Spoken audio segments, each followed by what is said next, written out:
ఒకటి నుంచి ఇటలీ పటాలంలో శతాధిపతిపైన కొన్నేని అను భక్తిపరులకు కైసరులో ఉండేను. అతడు తన ఇంటి వారందరితో కూడా దేవుని యందు భయభక్తుల గలవాడై ఉండి ప్రజలకు బహు ధర్మము చేయించు ఎల్లప్పుడూ దేవునికి ప్రార్థన చేయవాడు. పగలు ఇంచుమించు 3 గంటల వేళ దేవుని దూత అతని ఎద్దకు వచ్చి కొన్నేని అని పిలిచిన దర్శనమందు తేటగా అతనికి కనబడెను. అతడు దూత వైపు తేర చూసి భయపడి ప్రభువా ఏమని అడిగాను. అందుకు దూతని ప్రార్థనలను నీ ధర్మకార్యములను దేవుని సన్నిధికి జ్ఞాపకార్థముగా చేరినవి. ఇప్పుడు నీవు యొప్పేకు మనుషులను పంపి పేతురు అను మారు పేరు గల సీమోనును పిలిపించుము. అతడు సముద్రపు దరినున్న సీమోనను ఒక చర్మకారుని ఇంట దిగి ఉన్నాడని అతనితో చెప్పాను. అతనితో మాట్లాడిన దూత వెళ్ళిన పిమ్మట అతడు తన ఇంటి పనివారిలో ఇద్దరిని తన యొద్ద ఎల్లప్పుడూ కనిపెట్టుకొని ముందు వారిలో భక్తి పరుడగు ఒక సైనికుని పిలిచి వారికి ఈ సంగతులన్నీ వివరించి వారిని యొప్పేకు పంపెను. మరునాడు వారు ప్రయాణమైపోయి పట్టణములకు సమీపించినప్పుడు పగలు ఇంచుమించు 12 గంటలకు పేతురు ప్రార్థన చేయటకు మిద్దె మీదకి ఎక్కెను.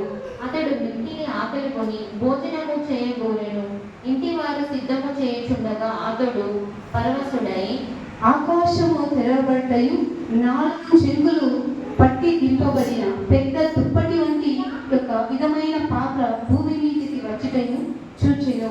అసలు భూమి యందుండు సకల విధములైన చతుర్పాద జంతువులను పురుగులను ఆకాశ పక్షులను ఉండెను.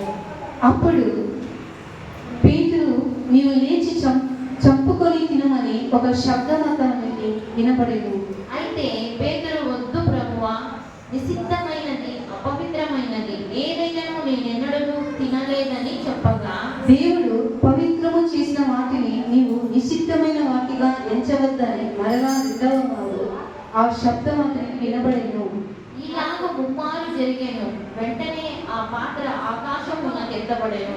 పేతురు తనకు కలిగిన దర్శనమేమై ఉండునో అని తనకు ఎది తోచగా ఉండగా కొన్నేని పంపిన మనుషులు సీమోని ఇల్లు ఏదని విచారించి తెలుసుకొని వాకిట నిలిచి ఇంటి వారిని పిలిచి పేతురు అను మార్పేరు గల సీమోను ఇక్కడ దిగి ఉన్నాడా అని అడిగిరి. పేతురు ఆ దర్శనం గురించి యోచించుచుండగా ఆత్మ ఇదిగో 3 మనుషులు నిన్ను వెతుకుతున్నారు. నీవు లేచి క్రిందికి దిగి సందేహింపగా వారితో కూడా వెళ్ళము, నేను వారిని పంపి ఉన్నానని అతనితో చెప్పాను. పేతురు ఆ మనుషుల ఎద్దుకు దిగి వచ్చి ఇదిగో మీరు వెతుకువాడును నేనే, మీరు వచ్చిన కారణమేమని అడిగాను. అందుకు వారు నీతిమంతుడను దేవునికి భయపడువాడను యూదాజనులందరి వలన మంచి పేరు పొందిన వాడైన శతాధిపతియకు కొర్నేలియను ఒక మనుష్యుడున్నాడు. అతడు నిన్ను తన ఇంటి మరునాడు అతడు లేచి వారితో కూడా బయలుదేరెను. చెప్పేవారైన కొందరు సహోదరులను వారితో కూడా వెళ్ళిరి. మరునాడు అతడు లేచి వారితో కూడా బయలుదేరి ఎప్పేకు వారైన కొందరు సహోదరులను వారితో కూడా వెళ్ళిరి. 24 మరునాడు వారు కైసరులో ప్రవేశించిరి. అప్పుడు కొన్నేలి తన బంధువులను ముఖ్య స్నేహితులను పిలిపించి వారి కొరకు కనిపెట్టుకుని ఉండేను. పేతురు లోపలికి రాగా కొన్నేలి అతని ఎదుర్కొని అతని పాదముల మీద పడి నమస్కారం చేసేను. అందుకు పేతురు నీవు లేచి నిలువుము, నేను కూడా నరుడనే అని చెప్పి అతని లేవనెత్తి అతనితో మాట్లాడుచు లోపలికి వచ్చి అనేకులు కూడి ఉండటం చూచెను. అప్పుడతడు అన్య జాతి వారితో సహవాసము చేయుటైనను అట్టి వారికి ముట్టుకొనుటైనను యూదునికి ధర్మము కాదని మీకు తెలియను. అయితే ఏ మనుష్యుడును నిషేధింపదగిన వాడనే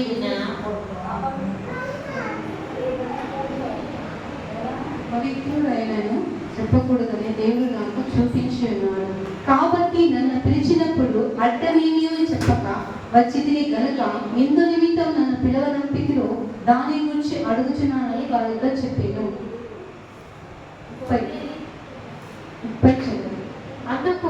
కానీ 4 దినముల క్రిందట పగలు 3 గంటలు మొదలుకొని ఈ వేళ వరకు నేను ఇంత ప్రార్థన చేయుచుండగా ప్రకాశమానమైన వస్త్రములు ధరించిన వాడొకడు నా ఎదుట నిలిచి, కొన్నేని నీ ప్రార్థన వినబడేను, నీ ధర్మకార్యములు దేవుని సముఖమునందు జ్ఞాపకముంచబడి ఉన్నవి కనుక నీవు యొప్పేకు వర్తమానం పంపి పేతురు అను మారుపేరు గల సిమోనును పిలిపించుము.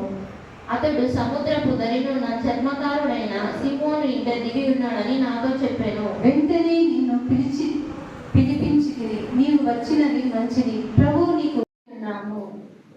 ప్రతి జనములోనూ ఆయనకు భయపడి నీతిగా నడుచుకున్న వారిని ఆయన అంగీకరించును. యేసుక్రీస్తు అందరికీ ప్రభువు.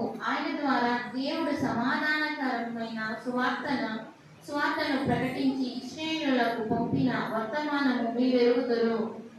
యోహాను బాప్తిస్మము ప్రకటించిన తరువాత గలిలయ మొదలుకొని యూదయ అంతటా ప్రసిద్ధమైన సంగతి మీకు తెలియను. అదేగనగా దేవుడు నజరేయుడైన యేసును పరిశుద్ధాత్మతోనూ శక్తితోనూ అభిషేకించినను. అదే దేవుడు ఆయనకు తోడై ఉండెను గనుక ఆయన మేలు చేయుచు అపవాది చేత పీడింపబడిన వారినందరినీ స్వస్థపరచుచు సంచరించుచుండెను. ఆయన యూదుల దేశమందును యెరూషలేమందును చేసిన వాటిలన్నిటినీ మేము సాక్షులము.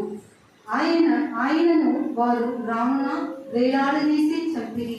దేవుడు ఆయనను 3వ దినమున లేపి ప్రజలందరికీ కాక దేవుని చేత ముందుగా ఏర్పరచబడిన సాక్షులకే, అనగా ఆయన మృతులలో నుండి లేచిన తర్వాత ఆయనతో కూడా అన్నపానములు పుచ్చుకుని మాకే ఆ ప్రత్యక్షముగా కనబడినట్లు అనుగ్రహించెను.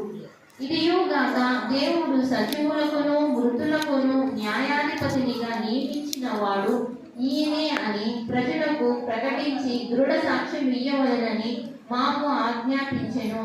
ఆయన యందు విశ్వాసం ఉంచువాడెవడో వాడు ఆయన నామమున మూలంగా పాపక్షమాపణ పొందునని ప్రవక్తలందరూ ఆయన గురించి సాక్ష్యం ఇచ్చుచున్నారని. పేతురు ఈ మాటలు ఇంకా చెప్పుచుండగా అతని బోధ విన్నవారందరి మీదికి పరిశుద్ధాత్మ దిగెను. సున్నతి పొందిన వారిలో పేతురుతో కూడా వచ్చిన విశ్వాసులందరూ పరిశుద్ధాత్మ వరం అన్యజనుల మీద సైతము కుమ్మరింపబడుట చూచి విభ్రాంతి నొందిరి.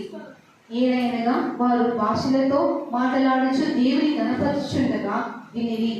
అందుకు పేతురు, మనవలే పరిశుద్ధాత్మను పొందిన వీరు బాప్తిసము పొందకుండా ఎవడైనా నీళ్లకు ఆటంకము చేయగలడా అని చెప్పి చివరి వచనం అందరూ కలిసి చదువుకున్నాం. యేసుక్రీస్తు నామమున వారు బాప్తిసం పొందగలరా